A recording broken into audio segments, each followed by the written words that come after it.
तू interviews घ्यायला आलायस की भांडणं लावायला आलाय? ज्या दिवशी प्रमो आला त्या दिवशी मला कळालं की फिमेल व्हर्जन येणार आहे. ऍक्च्युली आता खूप जेन्युइन उत्तर दिलं तर भांडणं होती श्रद्धा नक्की असते. नाही.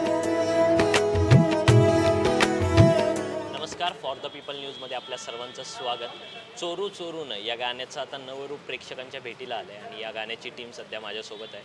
अभिनेता प्रतीक गौतम आणि अभिनेत्री श्रद्धा भगत. दोघांनाही मला विचारायला आवडेल सुरुवातीलाच, चोरू चोरून गाण्यानं धुमाकूळ घातला, त्यानंतर आता पुन्हा आर्या आंबेकरच्या आवाजात हे गाणं नव्यानं भेटीला आलं आहे. कसं वाटतंय? खूप छान वाटतं. खरं तर पहिलं चोरू चोरून ज्या बाईच्या आवाजात आहे, दबक्या पावलांनी आली, माझी मालकीन झाली, त्या लाईन्स व्हायरल झाल्या.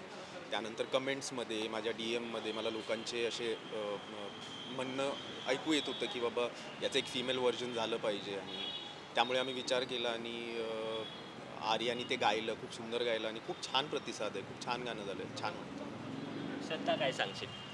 तेच की जसं तुम्ही सगळ्यांनी ऐकलं, आर्याने एवढं सुंदर गायलं आहे ते आणि एवढे सुंदर लिरिक्स लिहिले आहेत डॉक्टर विनायक पवार यांनी. तर मला तर काही आयडिया नव्हती की फिमेल व्हर्जन येणार आहे. ज्या दिवशी प्रमो आला त्या दिवशी मला कळालं की फिमेल व्हर्जन येणार आहे आणि मी ऐकल्यावर खूप खूप आवडलं मला आणि इतका छान रिस्पॉन्स भेटतो तर त्यांनी अजून जास्त छान वाटतं की लोकांपर्यंत पोचलं आणि लोकांना आवडतं आहे. नक्कीच गाण्याचा नवीन रूप पुन्हा भेटीला आलं आहे. जुनं गाणंही म्हणजे जुनं जे व्हर्जन होतं तेही लोकांना आवडलं आणि आता फिमेल व्हर्जनही आवडतं आहे. पण तुमच्या करिअरबद्दल जाणून घ्यायला मला आणि पर्सनली प्रेक्षकांनाही खूप जास्त आवडेल. करिअरची सुरुवात कशी झाली? कुठून सुचलं की आपण अभिनय क्षेत्रात काम करायला हवं आणि कुठून सुरुवात झाली?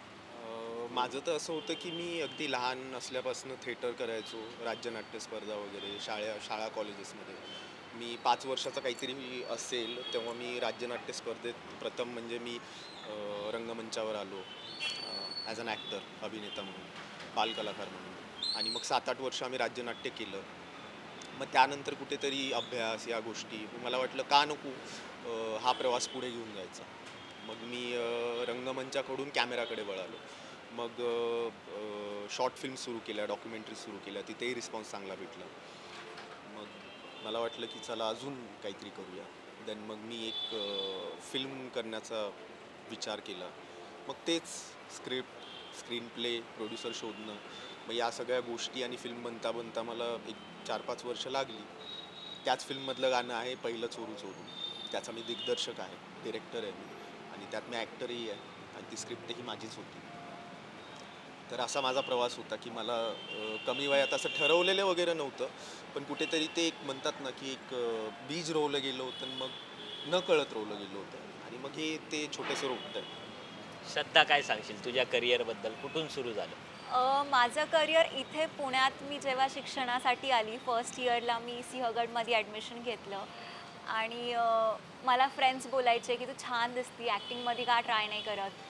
मग आय थॉट वाय नॉट. मग मी ऑडिशन्स द्यायला सुरुवात केली. फतवा इनफॅक्ट माझं फर्स्ट ऑडिशनच होतं, but I had no idea की मी क्रॅक केलं आहे, कारण की ऑडिशननंतर 1 वर्षाने मला कॉल आला की मी सिलेक्ट झाली आहे. आणि त्यावेळेस मी एज्युकेशन करत होते, सो असं फुल फ्लेजेड फोकस नव्हता ॲक्टिंगवरती, बट होतं की एज्युकेशन झाल्यावरती मला ह्यातच करायचं आहे करिअर. सो मग मी काही कोर्सेस केले ॲक्टिंग रिलेटेड, 1-2 छोटेसे कोर्सेस केले आणि आत्ता आहे की केलं आहे मी स्टार्ट आणि इतका छान रिस्पॉन्स भेटला आहे फर्स्ट फिल्मला भरपूर.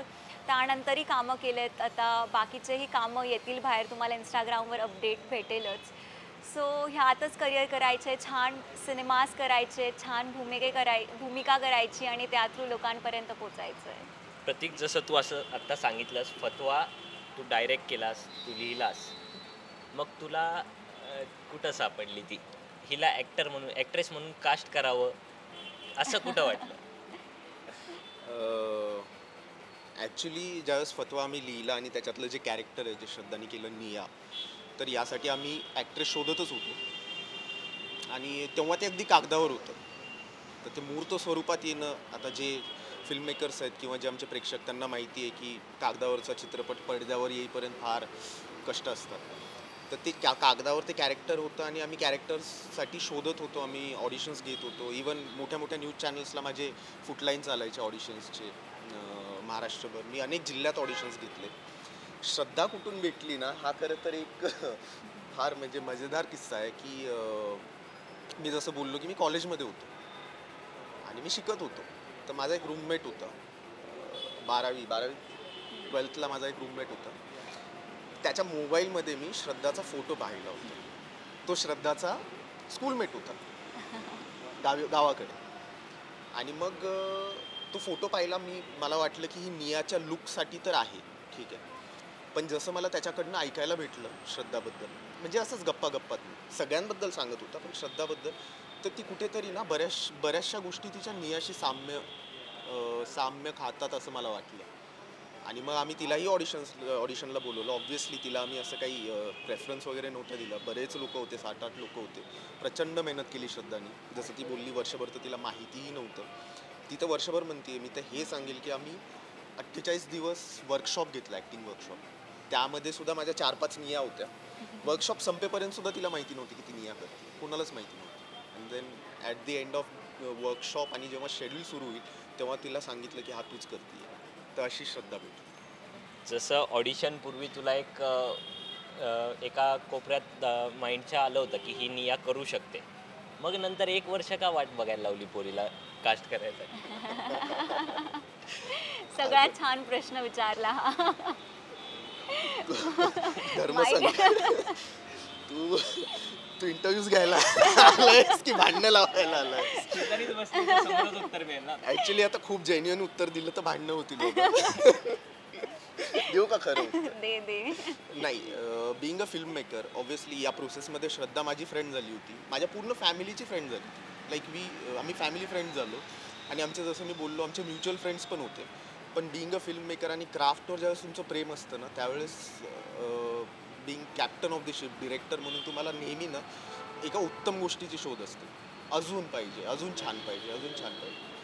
तर कदाचित तो माझा विचार चुकीचा असेल, पण मला वाटत होतं की बघूया ना अजून काय भेटते. तर त्यामुळे मग मी श्रद्धाला होल्डवर ठेवलं होतं. आणि दुसरी गोष्ट अशी होती की या सगळ्या प्रोसेसला वेळ लागणार होता.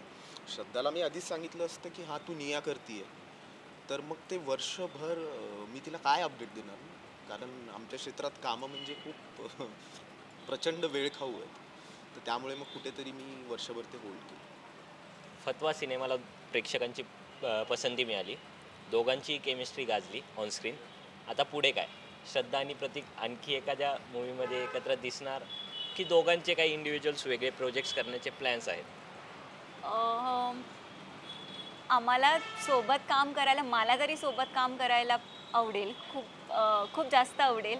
पण सध्या आहेत माझे 1-2 प्रोजेक्ट लाईंड अप आहे. जसं मी बोलले तुम्हाला, इंस्टाग्रामवर मी लवकर कळवेलच. आणि बघूयात, सोबत काम करायची परत संधी मिळेल तर नक्की. माझंही तेच म्हणणं असेल की जर सोबत काम करण्याची संधी मिळाली तर नक्कीच आम्ही सोबत काम करू. जर कोणाला वाटलं की या जोडीला परत कास्ट करायचं तर आम्हाला नक्की आवडेल सोबत काम करायला. त्या व्यतिरिक्त मी जे काही प्रोजेक्ट्स करतोय ॲज अ डिरेक्टर, येत्या काही वर्षात ते येतीलच समोर, छोटे मोठे छान प्रोजेक्ट्स आहेत. तर त्यामध्ये श्रद्धा असेल, पण जरुरी नाही की मी असेल ॲज अ ॲक्टर, कारण मी ॲज अ डिरेक्टर करतो. पण जर कोणाला जर कास्ट करायचं असेल तर आम्ही नक्की सोबत काम करू. आणि कदाचित मीच तसा एक चित्रपट बनवेल ज्यात कदाचित आम्ही सोबत काम करू. त्यामुळे तू या इंटरव्ह्यूमधनं कमिटमेंट देतोयस, तू जो पिक्चर करशील त्यात ॲक्ट्रेस म्हणून श्रद्धा नक्की असेल? नाही, असं हे कमिटमेंट. माझ्या साईडनी. अच्छा, कमिटमेंट असं नाही, पण एक गोष्ट असते ना की काम करताना तुमचा कम्फर्ट झोन फार गरजेचा असतो. की तुमची एक टीम असते आणि तुमचे वेवलेन्स, फ्रिक्वेन्सीज जुळाल्या पाहिजे. तर मला वाटतं ना ॲज अन ॲक्टर श्रद्धा जे डिरेक्टर्स आर्टिस्ट म्हणतात ना, ती आर्टिस्ट आहे श्रद्धा. आमची वेवलेन्थ ॲज अ फ्रेंड्स तर मॅच होतेच, फ्रिक्वेन्सीज आमच्या मॅच होतात. पण डिरेक्टर्स आर्टिस्ट म्हणतात ना की डिरेक्टर जर तिला एक कर म्हणला तर ती डिरेक्टरला 5 अशा गोष्टी देते ऑनस्क्रीन की ते डिरेक्टरलाही वाटतं की सॅटिस्फॅक्शन आहे, यार काय केलं आहे. तर ती, म्हणून मी बोललो ना की मी बेटरच्या शोधात होतो, पण Shraddha better than the best. So ती डिरेक्टर्स आर्टिस्ट असल्यामुळे मला नक्कीच तिच्यासोबत कायम काम करायला आवडेल. नक्कीच तुमच्या दोघांची ऑनस्क्रीन आणि ऑफस्क्रीन केमिस्ट्री खूप छान आहे, प्रेक्षकांना आवडते. या गाण्याच्या रूपातनं परत एकदा पसंती मिळते आणि आगामी जेवढे प्रोजेक्ट्स येतील तुमचे त्यालाही प्रेक्षक पसंती देतील अशी आशा आहे. दोघांनाही शुभेच्छा आणि फॉर द पीपलला वेळ दिल्याबद्दल धन्यवाद. थँक्यू. थँक्यू.